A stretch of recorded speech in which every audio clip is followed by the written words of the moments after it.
Bonjour Alex, c'est Stéphane, on fait un petit point sur ton swing. Alors au niveau de la posture, continue, tu sais comme quand je te mets la frite là ou une baguette sur le dos, à essayer de tout petit peu coller le nombril contre la colonne pour avoir le dos bien plat là, et puis bien tirer tes omoplates en arrière pour aplatir un petit peu aussi cette partie de ton dos, hein. Tu as une petite posture en S. Voilà, c'est pas super naturel quand tu le fais, mais à l'entraînement fais-le, c'est quand même mieux. Maintenant, voilà ce que je veux que tu observes, c'est qu'en fait, sur la partie de gauche, là, tu as ton swing naturel en ce moment. La partie de droite, tu as le swing où tu cherchais en fait à croiser le club. Alors regardons ce qui se passe dans le backswing. Bon, il ne faut pas que l'idée de croiser te fasse trop monter à l'intérieur, parce qu'en fait, tu es mieux là, sur le takeaway. Parce que là, tu as un poil un peu plus à l'intérieur quand même, hein, malgré tout. En revanche, là, c'est vrai que ton club est plus parallèle au plan, ce qui est mieux. Et puis, on va voir en montant.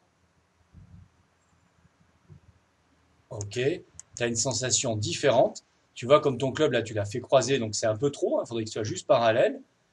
Mais alors qu'à gauche, hein, même si je reviens pas en arrière, on va bien le voir. Tu vois que ton club, regarde, les deux clubs sont pas du tout, pointent pas du tout de la même façon. Pardon, celui-là, il pointe vraiment à gauche. Celui-là, un peu trop à droite. Mais là, on est plus proche de la vérité. Parce que regarde les chiffres, quand tu fais cette sensation-là, tu reviens juste comme il faut de l'intérieur. Et tu as un swing direction juste comme il faut par rapport à l'angle d'attaque. D'ailleurs, regarde la longueur de ta balle. Et le smash factor, tu touches mieux ta balle, en fait. Tout simplement. Donc c'est quand même beaucoup mieux. Spin axis 0, ta balle était parfaitement droite. C'était quand même une très bonne balle, hein. Ah, t'es sorti un peu à droite. Ah oui, la phase de club, voilà. Ok. Là, tu avais bloqué la phase de club à droite avec cette sensation d'intérieur-extérieur à travailler. Mais sinon, les chiffres sont beaucoup mieux à droite qu'à gauche, hein, puisque là, tu le vois, tu fasses très fermé, chemin très par-dessus, swing direction, trop à gauche. Encore là, il est où? Il est là, voilà, 10. On continue. Donc de là-haut, un club qui est mieux placé à droite qu'à gauche. Tu vois que là, il te tombe presque un petit peu. Là, tu le tiens mieux. Tu as peut-être une meilleure conscience de ton club dans l'espace inconsciemment là-haut, en tous les cas. Regarde la différence aussi, parfaitement dans le plan. Là, tu vois bien qu'il est en train de tomber, donc tu vas revenir par-dessus. Tu es plus à l'intérieur ici, hein. Regarde comme tu es légèrement plus à l'intérieur. Tu vois, tes mains sont plus près du plan. Tu es plus en dessous de ton épaule. Tu vois, là, tu coupes le haut de l'épaule. Hop, tu as récupéré le plan. Là, tu es carrément par-dessus. Donc évidemment, à l'impact, c'est beaucoup mieux. Même si on a l'impression que c'est similaire, tu passes mieux à l'impact ici.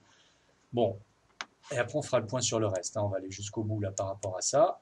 On va voir l'influence sur la sortie de ton club. Pas trop, il est sorti assez bas là, hein, sur les deux images, alors que le swing direction n'était pas le même. Mais bon, ça veut dire que dans la zone d'impact, était quand même beaucoup plus juste.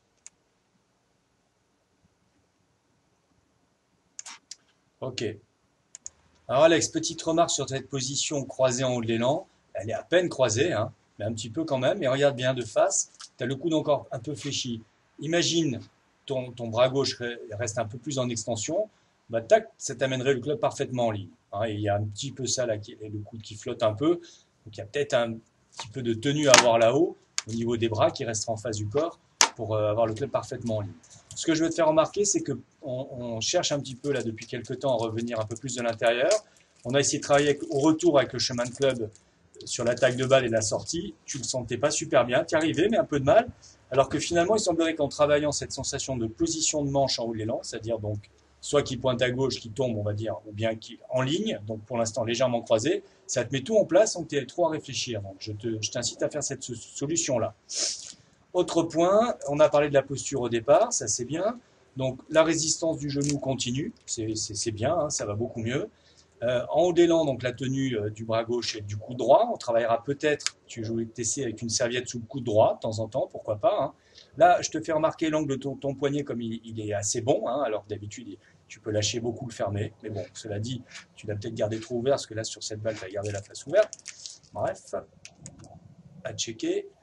Et ce que j'aimerais que tu me travailles quand même, c'est un retour beaucoup plus solide, où on va quand même continuer à travailler la stabilité de tes appuis et du pied gauche, et les hanches qui s'effacent, qui tournent vraiment sur un plan relativement horizontal, qu'à l'impact, tu as l'impression, parce que tu vois là, tu pousses quand même un peu ton bassin en avant, hein, et tu vas voir, je vais te montrer quelque chose. Voilà, regarde bien, là, en fait, si je mets un trait sur tes hanches, tu vois, donc symbolisé par finalement la ceinture, elles sont pas très penchées. La hanche droite devrait quand même être un peu plus penchée, parce que là, si on part à la perpendiculaire de tes hanches, voilà comment ta colonne vertébrale va être. Donc voilà aussi pourquoi tu es obligé de te courber là, pour compenser ça. tu aurais la hanche droite qui passerait plus basse à travers la balle. Tu n'aurais peut-être pas besoin d'avoir cette courbure là-haut, tu pourrais garder ton dos plat. Je ne sais pas si tu me suis, mais je te le réexpliquerai en live, hein. Donc en bref, encore travailler sur la stabilité de cet appui gauche. Au drive, je t'autorise un peu à lâcher, mais quand tu mets sur des coups de fer 8, etc., tu es quand même censé avoir le pied gauche bien stable. Donc un club sur le pied pour me travailler ça. Et cette impression de garder les angles du corps pendant toute ta traversée, avec un finish bien stable. Voilà, on a vu pas mal de choses. Ça suffit pour aujourd'hui.